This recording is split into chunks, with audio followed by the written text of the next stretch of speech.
Hi, Dave Scotland for Tuts Plus, and welcome to episode 4 in our 10-part introductory series for After Effects. Today we're going to take a look at effects and how to implement and apply effects to various assets in After Effects. We're also going to have a look at some of the main effects that are used in a common workflow. We're going to take a look at video as well. We're going to have a look at some of the similarities and some of the differences in how video works in After Effects as compared to some of the mainstream video editing applications like Premiere. So let's get started. We're going to have a look at effects first, and the easiest thing to do is to just get some effects happening here in this sample scene. This is a very simple scene where I've got a background image and I've got a foreground render that was just done in a 3D application. And let's have a look at how we can apply effects. Now, first of all, there may be a slight difference to my interface as opposed to your interface, and that's because I've added my effects controls up here. Now, the standard After Effects interface, if I just go Windows, Workspace, and Reset Standard, you'll find that there is no effects panel in the interface. But if we come up to Window and come down to Effects Controls down here, as long as that's got a tick in it, then it's somewhere in the interface, and usually it'll place it up here in a tabbed scenario in the same location as your project where we have our assets. So it's important to make sure you've got an effects control panel when you're working with effects. So there's a number of different ways that we can apply an effect in After Effects. And the main one that I like to use is to right click on any space in this effects controls window, and it will bring up this right click context sensitive menu. Now notice everything is grayed out. Now that's because I don't have a layer selected. Now effects have to be applied to a layer in a composition, otherwise they won't be available to be selected. So I'm going to select the background image here, and I'm going to put a simple blur effect on the background here. So before we do that, I'm just going to right click anywhere, as I've said, to bring up this menu, and let's have a look at what we're given with this right click menu. Now there are one or two items in this menu that potentially won't be in your menu, and that's because I've got some plugins installed. You will have everything in this menu with the exception of the Magic Bullet Colorista, which is my color grading plugin. You won't have the Revision, which is Real Smart Motion Blur plugin, and you won't have Trap Code, where I have all of my Trap Code plugins, and you won't have the Video Copilot one down the bottom, but you'll have all of the other plugins available here. Now, these are sorted into submenus, and the submenus basically include all of the effects that belong to that specific area. And basically, they sort of make sense relative to their names, but sometimes they can be a little bit misleading. Now, I'm not going to possibly have an opportunity to go through every single effect available in After Effects. So what I'm going to do is show you how to apply an effect, how to manipulate some of the settings within the effect. I'm also going to show you how to delete an effect. I'm going to show you the importance of layering and how that works in your effects control window. But I do suggest that you have a good look through this list and just literally apply these effects to some assets, to some footage, perhaps even the assets that I supply with this particular episode, and just learn what these effects do and start to get used to what effects are available. Now, having said that, I am going to use some of the common effects that we use over and over in After Effects. So as I mentioned before, we want to put a blur on this background image here, and I'm going to put a very easy to use fast blur effect, and straight away the effects controls are populated with the new effect, the fast blur effect, and all of the available parameters are visible to me now. Now at the moment nothing has happened in my scene because the blurriness is set to 0 by default. And what I'm going to do is blur the background. You can see as soon as I do it, I get a scene that just looks photographic. It's such a simple effect to have a background image blurred and to sell that photographic depth of field effect. So that's basically one way to apply an effect, is to right click on this menu here. Another way is to actually right click on the layer and that brings up this context sensitive menu. And in this menu, there's a whole bunch of things that I can do to that layer, including adding an effect. And there's that menu system again. Notice up here, it's giving me fast blur in the fast select section of the menu, which basically means it's the last effect that was applied to an asset. And that way I can access that very quickly without having to go down through the menus and the sub menu system. So there's my fast blur again, and I can wind it up and just delete that and show you another way. Select the background, come up to effect, and here's that menu again, and once again fast blur is also in that fast select section. So there's 3 different ways that I can apply an effect, and there's also the effects and presets menu over here where I can come into blur sharpen, come down to fast blur. I'll delete this one that we applied before, and I can grab this and drop it on the layer, and there it is in my effects controls. The effects controls will show the effect or effects that are applied to the layer that is selected at the time. Notice if I select the top layer, the effects controls or the effect disappears. It will only show me what is selected at the time. So as you can see, there's a number of different ways to get effects onto or applied to an asset, and I've shown you probably the main ones there. There's 1 or 2 others I haven't covered, but you've certainly got enough there to get started. Now let's have a look at animating an effect. We've covered animation in the last episode, but I think it's important to know that you can animate an effect. So let's go to frame 0 here. Let's wind this down to 0. Click on the stopwatch, and then over time, I can go to say frame 5 and then wind that up. And you'll see that over time as it plays, it'll get gradually blurrier. So anytime you see a stopwatch, and you will see plenty of stopwatches in the effects that you apply to assets, then they can be animated, and that really opens up the possibilities in After Effects. The animation coupled with the effects are often what give you your originality and your creativity. So I'll just undo that animation just by clicking on the stopwatch again, winding up a little bit of blur. Now before we have a look at some other effects, I just wanted to explain the dominance that happens in this list, the layer dominance of your effects. What I'm going to do is just highlight the background image here. I'm going to generate, and let's put in a grid, and let's make the blending mode normal, like so. Let's bring the grid in a little bit. There we go.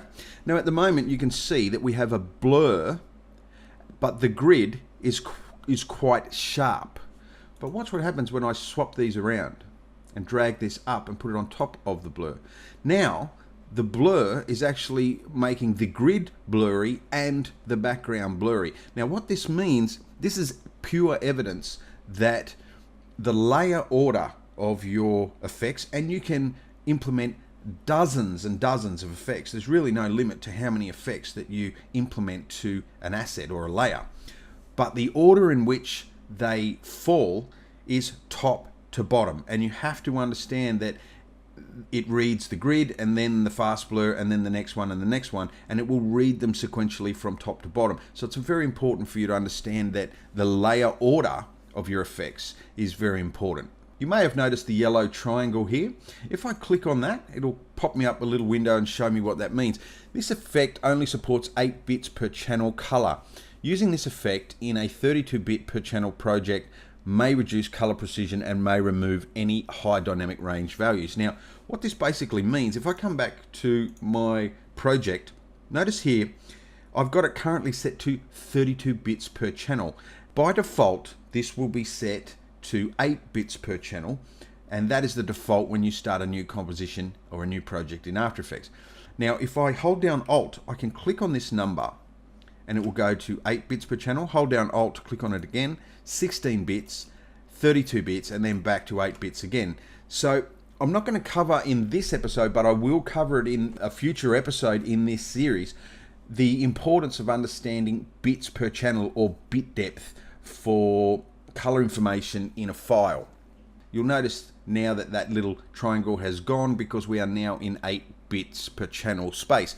Let's have a look at our effects list and see if we can't get some common effects into a scene. So a very simple scene. It's actually some particles coming off the exhaust and off the wings, and a little bit of camera shake and some particles representing the clouds there. So it's a very simple scene. So we're not trying to do anything in particular. We're just trying to get something that's not so boring to look at.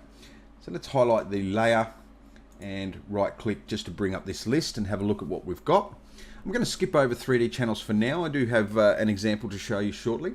We've got audio, and there's some pretty good audio effects here, pretty simple audio effects here, but I do strongly suggest that any sort of audio editing and audio effects should be restricted to a piece of audio software like Audition. So we've got blur sharpen we tend to use quite a lot. We can sharpen an image using the sharpen value here, and we tend to use a lot of fast blur in After Effects because it's very quick to render and it's very easy to get working. We did use it in the previous example. Channels refer to the channels that I've mentioned in the past. Every image has a red, green, blue channel at least, but some images have more channels available, like an alpha channel, and some files even have more than 4 channels available, which we'll cover shortly. But all of these effects basically apply to specific channels, or they give you the ability to manipulate at the channel level. We also have color correction. Now this is a big one for anybody working in visual effects and compositing, and we do tend to use it a little bit in motion graphics as well. There's a massive palette of tools here, a lot of which you will recognize if you've ever done any Photoshop work, but there's a whole lot here that are available that aren't available in Photoshop, and they're a very powerful palette of tools. The next one is distort. Now this one is very good for, as it suggests, it's distorting the pixels within the image, and the names usually give away exactly what's going on here. And let's have a look. Let's use ripple, and let's wind up some settings. Let's get the radius a little bit bigger, and you can see in the image that we're basically putting a ripple effect in the image. We can increase the wave height, which makes it more defined. We can increase the wave width, and this can be animated in the scene to go in, out. So basically anything that's in the distort menu is going to help you to distort the image in some way, and we use this quite a bit. There's a lot of very powerful tools in here. There's a lot that we don't tend to use very much, but there are a lot of powerful tools in this list, and I definitely suggest you have a bit of a play with the distort tools. Expression controls we're going to leave for now. In a future episode we'll be covering expressions. Generate's a very unique one because Generate allows us to actually create something from nothing. I'll give you an example of that. If I just create a layer, new, solid, and let's just make it a sort of a middle grey color, make it comp size. We don't really care about the name for now. With that selected, you can see it's just one grey solid that's over the top of my whole image. I'm just going to right click and bring up that generate, and let's say circle, and you'll see that no longer do I see the grey solid, but I do see a circle. Now this effect is actually generating a new piece of content or a new asset in my scene via the solid. The solid is literally just a placeholder, a carrier for the generation object, which is a circle. And I can control the radius, I can invert the circle to get rid of the outside and get rid of the inside. I can change the blending modes, change it to add, subtract, darken. There's a whole bunch of things I can do there. And I can change the center, and I can animate this. This is the center of my circle object. So anything that's in that generate menu will actually generate something in the scene. The most common one in the generate menu is the fill. Now basically fill works by filling in whatever shape it is. Say for instance, let me just delete this, I'll delete the grey solid. Let's put a text object in here, we'll just call it test. Now you'll notice that it's a black piece of text, but if I highlight it, right click, generate fill, I can change the color of the text without changing the actual original font. And if I click the little FX logo here, which hides and unhides the effect, then you can see that it's still black. I've just filled it with red, and I can animate the color. I could click on the stopwatch there, come down to the end here, and maybe change this to say a green, and you'll see that it will animate all the way down from red to green throughout the whole thing. So let's delete that. So fill is something that we use quite a lot in our work. So we'll keep going down. Keying is all to do with color keying. We're going to cover green screen keying and keying out pixel values in a later episode. But yeah, they're all grouped together under keying. We've got matting. Let's go ahead and just do another piece of text. And what I can do with that is just go down to matte, say simple choke. This allows me to actually choke the mask or choke the outline or the matte of any object, choke it in like so, or choke it out based on the shape that it started its life as. So whatever shape it is before I applied the choke, this allows me to choke that shape in. Notice the skinnier areas disappear first, or I can choke it out and you'll notice that the skinnier areas are the least affected. So this whole section of matting is to do with the available alpha channel or matte of a layer. That'll become more apparent as we move forward. The next one's actually quite important. It's noise and grain. A lot of what we do in a compositing environment is to try to make things look photographic. If I just add some grain here and just get rid of our text and add the grain to our background image. So noise and grain, add grain. And just wind this up so it's a bit easier to see. You can see that there's some grain. It's actually really quite pronounced because I've had to make it quite intense. It gives us our little preview window, which is this one here. Let's wind that down to about there. And then if I just go final output, it'll show me the whole image. And the way grain works is it basically can make things look photographic and shot with a photographic process. Obviously this is a bit extreme. I could put that back to about 1. And by adding grain to our digital work, we can make things look a lot more believable. Definitely experiment with the choices in the grain menu. So we're going to skip down the list a little bit now. Perspective we're going to leave. We've got a future episode in mind with some of those choices there. And we're going to jump down to simulation. Simulation is all about particles. We can certainly get, I'm just going to create a new solid. Go OK. We can apply particles to a solid, so I'm just going to highlight the layer, come down to simulation, and the main particle system that's built into After Effects is the CC particle world.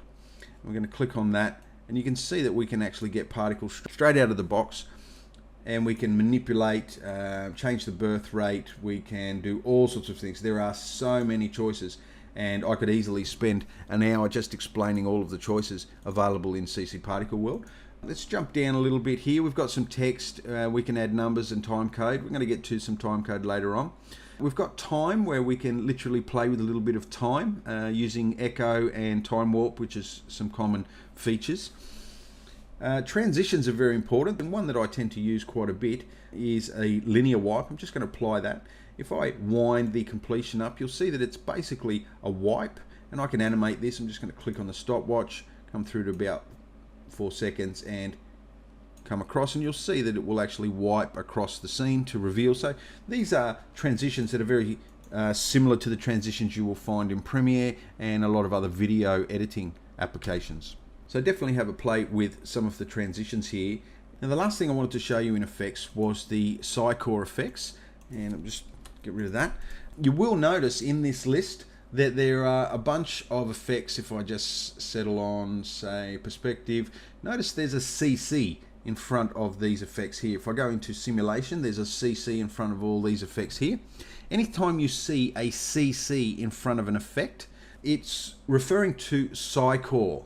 Psycore used to be a group of tools available in a plugin that would be installed into After Effects, and for the last couple of releases of After Effects it's been included with After Effects. If you just type in here CC, you'll get all of the Psycore effects. Now the Psycore effects are fantastic. There's a lot of power in the Psycore effects. Let me give you a very quick example. I'm just going to grab this moon image and I'm going to pull it down onto a new composition. And that way I've got my new comp here, and it's just a flattened image of the moon. It's a NASA asset. And I'm going to look in this list for CC sphere, and there it is there, and I'm going to click and drag and drop that onto my layer.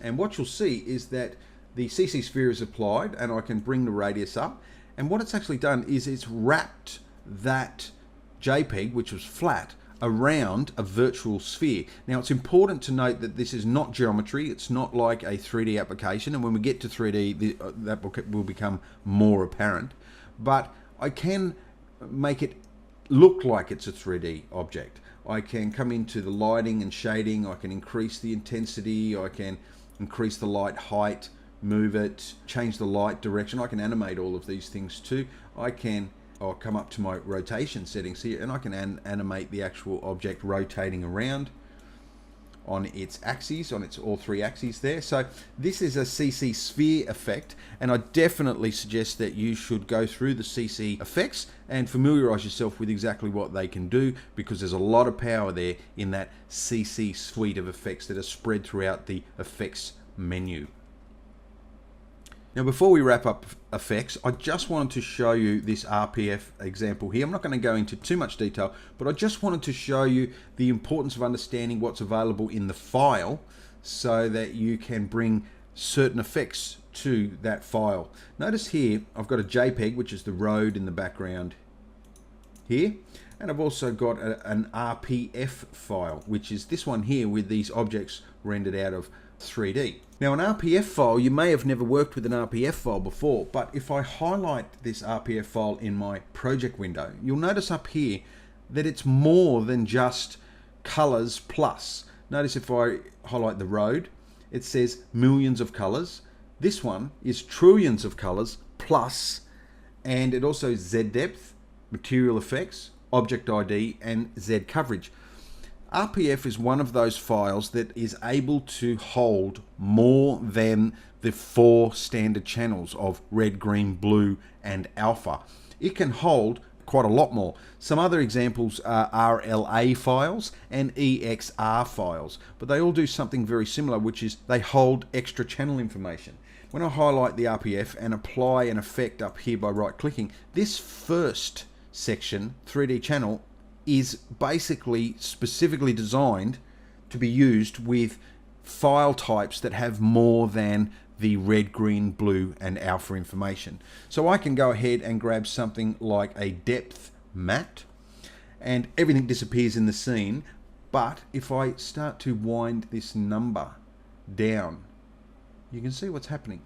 I'm going backwards into the scene and it's revealing the objects down the road in depth. So this is a depth matte, and it's getting that depth information from the Z depth, which was built into the RPF file when it was rendered.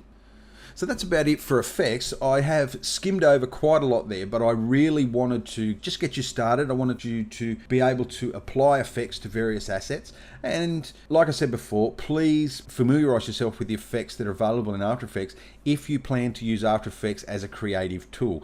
For the most part, they are the most powerful part of After Effects. So becoming familiar with it means that you will become a better artist and have better tools to bring to a creative process. So let's have a look at video in After Effects. I'm just going to move on to a little bit of footage here, just to explain how some of the things work. If I hit the 0 key on my number pad or the RAM preview button up here, it will RAM preview and then start playing. And that's it, playing in real time. Now, have a look at the interface here and you'll see that there is a parent column here. Now I can right click and hide this, we don't need that. And there's also my toggle switches, where I can toggle between the switch boxes and my layer modes here. But notice this little icon down here, it says expand or collapse the in-out duration and stretch process. Now I'm going to click on that. Basically what this is the in point, the out point of the video of this particular layer, and the duration of the layer, and the stretch factor of the layer. And I can change all of these settings. At the moment, it's 24 frames per second. It's 10 seconds long. What I'm going to do is go into duration. I'm going to click on this number and it pops up this little window. Now in here I can actually stretch the video by making it more than 100%. It will slow it down. By making it less than 100%, it will speed it up.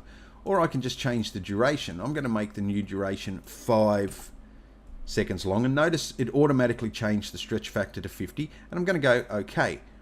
Now notice here now it only goes for 5 seconds. If I play it, it's going to play at double the speed, so now it's twice as fast as it was before, and when it gets to here it's going to stop, and so it's now showing me my background. Now that is a very easy and simple way to stretch footage. Now I'm going to reverse that. This time I'm going to click on the stretch, and it doesn't really matter, they both feed into this one dialogue, and I'm going to put this at 150%.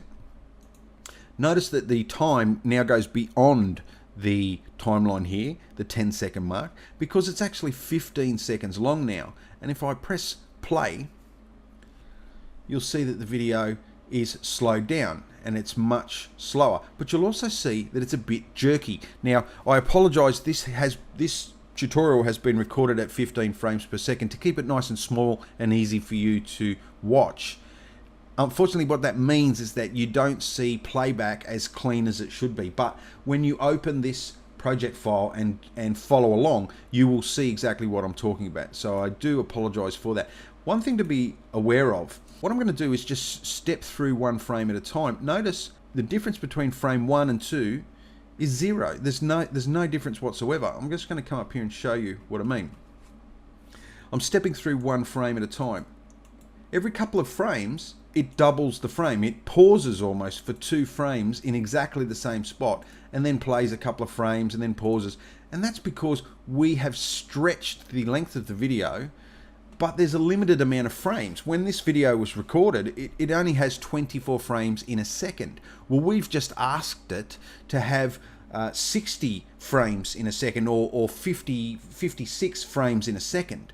And therefore something's got to give, and what happens is frames get doubled up. In fact, if I come up here and make this 200%, now every 2 frames will be duplicated. So the first 2 frames are the same, the frame 3 and 4 are the same, and 5 and 6 are the same, and so on through the whole thing. And what you're going to get, if I play it back, is very jerky motion. You're going to get almost like a stop motion feel, because there's frames that are doubled up in the image, and you can see it's very jerky there when you watch it back. There is one little feature that After Effects has to help that process, and it's called frame blending. Notice here it says enable frame blending for all layers within the comp, so just click on that. That activates it for the whole comp, and then in our switches here there's a column for frame blending. Click on that. The first click puts it in draft mode, the second click puts it in full quality mode, and now when I play it back, it will take slightly longer to render.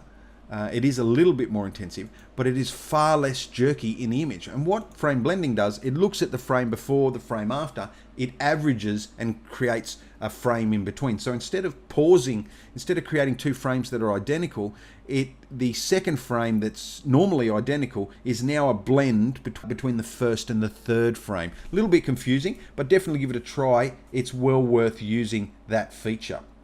When you're working with video here, I can shorten the video by pulling the end in. Notice the cursor changes to 2 arrows, and I can pull the end in, and when it gets to 4 seconds now, it will stop playing. And I can lengthen a video here. I can do that from the start as well. Looking at the waterfall, what I'm going to do is double click on this image or layer, and it puts me into layer mode here. And what I'm going to do is show you how to edit some in and out points in this video. What I'm going to do is come through to about 2 seconds, and I'm going to click on this little icon here which sets an in point, and I'm going to click on it. Now what you may not have noticed is it has set that in point, and it's moved the layer to where my time slider was. In this instance it was at frame 0, and therefore there's now a gap at the end of my footage when I play. But notice when I play off here, it just goes blank up here, whereas the composition is different. Make sure that you don't get confused between the composition window and the layer window. The layer window is just viewing this one layer. And I can set an out point, maybe go to this point 5 seconds in the layer window, which is 3 seconds down in my comp, and I'm going to set an out point. There we go. And you'll notice it's sort of pulled in the end of the clip and made it exactly the right length. Now I can do something similar from the project window. I'm going to double click on this waterfall. Notice now I'm in footage mode, not in layer mode. I'm going to go to this 5-second mark. I'm going to hit the in point. Note that nothing has happened in the composition because this piece of footage has not even been applied to the composition yet. I'm just working in the footage window. And then I'm just going to come down to just before the 6 second, hit the out point. And now you'll notice that there's these two buttons here. One is the ripple edit and the other one is the overlay edit. I'm just going to hit the ripple edit, and what you'll see is it will implement that footage that I've set an in and out point down into my current timeline, and it's placed it at the top, and it's placed it exactly where my time slider was at the time. So the last thing I wanted to have a look at, and we'll look at this bird shot here. When it comes to footage, I'm just going to hide up these time controls and get rid of the parent. When it comes to footage, it's very important for you to understand what footage you are working with. Let's have a look at this bird shot here. For starters, we've got a very different icon here. These ones are little QuickTime icons because QuickTime is the application that's associated with MP4s on my system. But notice, this is a little icon indicating a series of images. In fact, that's exactly what it is. What I'm going to do is right click Reveal in Explorer, and that just pops up an Explorer window to show you the folder that this footage comes from. And we'll go into a list mode or details mode, and if you take a look, we have birdshot 0000 and then 01, 02, 03, and all the way down the list until we get to 250. Now what this is a 250 frame image sequence. Now it's important to understand that most of the time in After Effects, when we edit using footage, we're not actually using MP4s, movies, AVIs, these sorts of things. We're using a sequence of images. Image sequences are usually lossless, they're usually much higher quality, and they're usually smaller and easier to work because there's no compression on them, or very rarely is there any compression on them. But it's important to understand when you bring them in. I'll show you how to bring one in. I'm just going to double click on a space here. I'm going to navigate to the first one. I have to make sure PNG sequence, and these could be JPEG sequence, could be TGA sequence, but just make sure the sequence button is ticked and then go open. And you'll see now that I have that sequence and it's 250 frames long, indicated by the name here. Now notice the information at the top. It says 25 frames per second. The only reason it's 25 frames per second is because my settings in my preferences is actually set to import still sequences at 25 frames per second. Yours may be totally different. Yours, by default, After Effects comes with a 29.976 in this value, which means any sequence that you bring in is going to have that value. The reason for this is that every single one of those sequenced images doesn't contain any frames per second information. It doesn't know that it's 24 frames per second, doesn't know that it's 25.